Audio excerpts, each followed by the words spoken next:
Hello， 大家好，我是妮妮家的汉堡，今天继续为大家带来搞笑脑洞美漫《辛普森一家》第23季第17集。辛巴又睡着了，办公室内鼾声连连，翻过身，鼻子还碰到了控制按钮。紧接着家里的灯就全灭了，辛巴已经见怪不怪，这一定是辛巴又在工作台上睡着了。莱尼和卡尔见辛巴睡熟，拿着回形针玩投篮游戏，卡尔命中率不错，直接卡进了辛巴的喉咙，扯出来一看，好家伙，还连着好长一串呢。这时广播里传来了秃头的声音，大老板说下周一所有的员工都要进行体检，如果有谁被检测出服用违禁药物，就会被立即开除，附加一句酒精也算违禁药物。这句话让辛巴的心情瞬间从云端跌落谷底，一声咆哮直接让整个小镇都翻了天。因为没去老谋子酒吧，辛巴回到家的时间尚早，他说自己这几天都要待在家。小新很快反应过来，公司又要体检了。辛巴非常相信自己能坚持住不喝酒，毕竟以前就有过周末不喝酒的经历。虽然是因为那时饮酒过度昏迷了，他询问妻子这周末有什么安排。辛巴说全家人要和他的姐姐吃饭。小新说他需要主持少年勇士大会。辛小妹说他答应过要帮忙写牌剧。辛巴痛苦万分，怎么人人都需要他？没想到他无意间的牢骚竟然成了牌剧。接下来他只需要对付母子俩了，事情压在身上，辛巴越发想喝酒，眼前的人也成了一杯杯佳酿。老辛普森还走了过来，让辛巴把自己喝了。到了周末，一家人来到餐厅吃饭，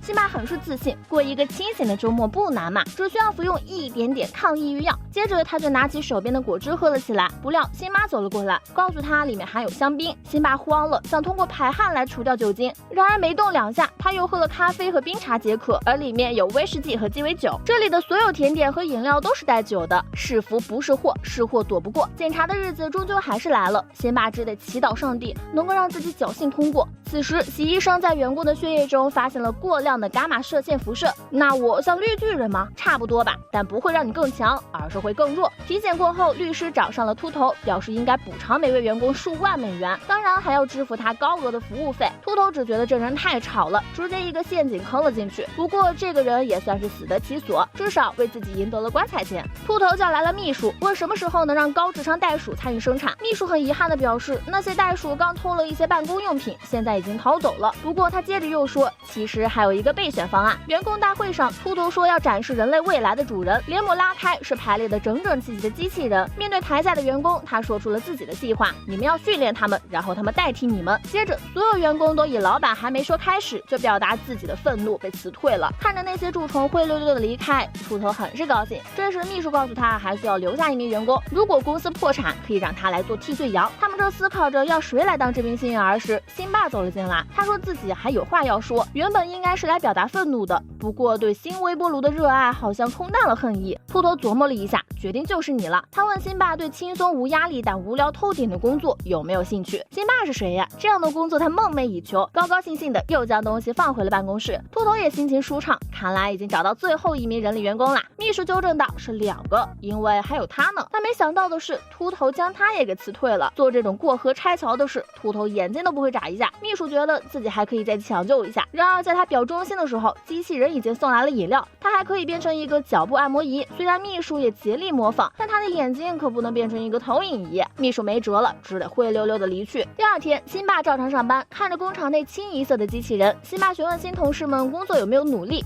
但他们都是机器人，显然不会回答辛巴的问题。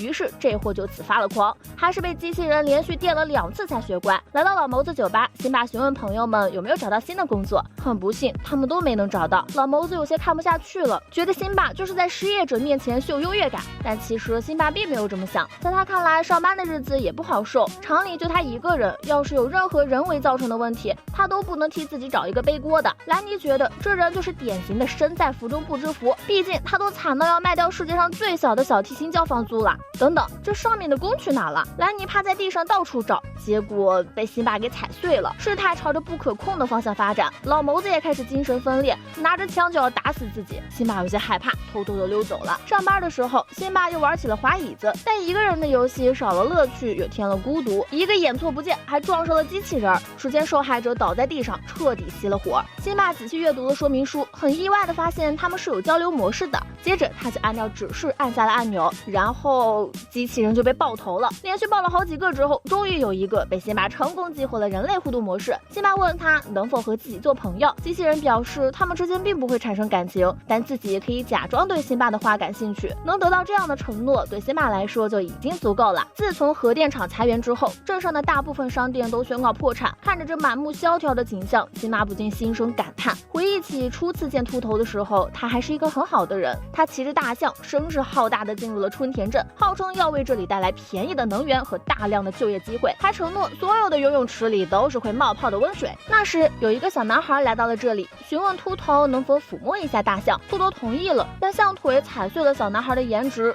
没错，这个人就是老谋子。那时他就告诉自己要做个心里美的人。不过仅就他对待童子军的态度来看，老谋子似乎没有做到儿时的诺言。这时小新叫嚷着让大家去看莱尼，只见他强行给洗衣生洗了玻璃，以此来赚取那微薄的钞票，而擦剩下的脏水也没有被放过，流浪汉拿去给流浪狗喝了。秘书的日子也不好过，他成了春田小学的代课老师，刚一转过身就被喷了一身的纸团。既然抓不到干坏事的人，秘书就决定不伺候这群小屁孩了。巴尼也混不到饭吃，于是只能去脱衣舞俱乐部谋生。他对辛巴说，这是从一脱到底学到的，在经济萧条的时候，丑男跳脱衣舞很赚钱。巴尼还当即表演了3个帽子的戏法。自从找到正确和机器人相处的方式，辛巴现在每天的心情大好，他的每一句话机器人都会认真回应，而且他还能决定下班的时间。才下午3点，辛巴就打算溜去老谋子酒吧。虽然将机器人的时间调后了，但他依然表示不能跟辛巴离开，因为他们只能按照黄色指示线行动。一听这话，辛巴计上心头，他用黄漆将指示线从核电厂延至了棒球场。打了1棒之后，辛巴就想继续，不过机器人也不傻，表示按照规则，每个球员都应该上场击球。辛巴还想耍赖，说自己是指定击球手，但机器人并没有妥协，说他这样是在侮辱这项运动。辛巴恼羞成怒，不过也没办法，只得让机器人击球，自己去接。只见他双眼直盯着球，不断向后退，丝毫没有发现危险正在逼近。辛巴还纳闷，说机器人跟过来干什么？等到他被大卡车撞得支离破碎，他才回过神来，说机器人朋友救了他的小命。他说机器人的最高指令就是保护人类生命。趁着还能说话，他让辛巴赶紧离开路中间，但辛巴完全不理会他的话，他还想等到机器人咽气后偷他身上的电线呢。之后越来越多的机器人为了保护辛巴而报废，在家的后院，辛巴为牺牲的机器人举办了葬礼，大家都没怎么难过。